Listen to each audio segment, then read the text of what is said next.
Ammalu അമ്മയ്ക്കിനി വെളിച്ചത്തിരിക്കാം. Mudappallur KSEB section പരിധിയിൽ വരുന്ന കടമ്പിടി നൊണ്ണംകുളത്തെ അമ്മാളുവിന്റെ വീട്ടിൽ വെളിച്ചമെത്തി.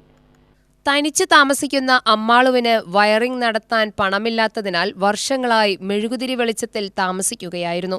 വൈദ്യുതി ജീവനക്കാരുടെ ലൈൻ പെട്രോളിംഗിനിടെ ജീവനക്കാരുടെ ശ്രദ്ധയിൽപ്പെടുകയും മുടപ്പല്ലൂർ KSEBയിലെ സുമനസ്സുകളായ ജീവനക്കാർ ചേർന്ന് വയറിംഗ് പൂർത്തീകരിച്ച് കണക്ഷൻ നൽകി. Vadakkanchery sub division assistant executive engineer Sunitha switch on കർമ്മം നിർവഹിച്ചു. കഴിഞ്ഞ മാസം ഞങ്ങളുടെ ഒരു ലൈൻ സ്റ്റാഫുകൾ ഈ വഴിക്ക് ഇൻസ്പെക്ഷന് വേണ്ടി വന്ന സമയത്താണ് ഇങ്ങനെ ഒരു വീട്ടിൽ ഈ നൊണ്ണംകുളം എന്ന ഭാഗത്ത് അമ്മാളു എന്നുള്ള ഒരു വളരെ നിർധനരായിട്ടുള്ള ഏകമായിട്ട് താമസിക്കുന്ന ഒരു അമ്മയാണ്. അവർക്ക് അസുഖബാധിതരാണ്. അവരുടെ വീട്ടിൽ ഒരു ലൈറ്റ് പോലും ഇല്ലാതെ അവരിയ്ക്കുന്ന അവസ്ഥ ഞങ്ങൾ കാണാനിടയായി.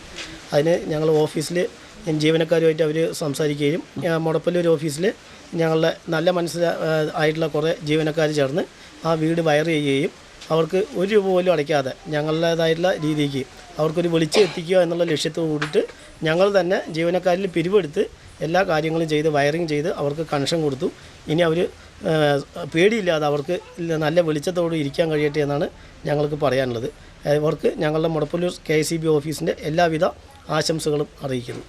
Mudappallur assistant engineer Krishnadas, sub engineer Babu, overseer Mohanuddin, Rajesh, ലൈൻമാൻമാരായ സുരേഷ്, മൻസൂർ എന്നിവർ ഒപ്പമുണ്ടായിരുന്നു. UTV news, Palakkad.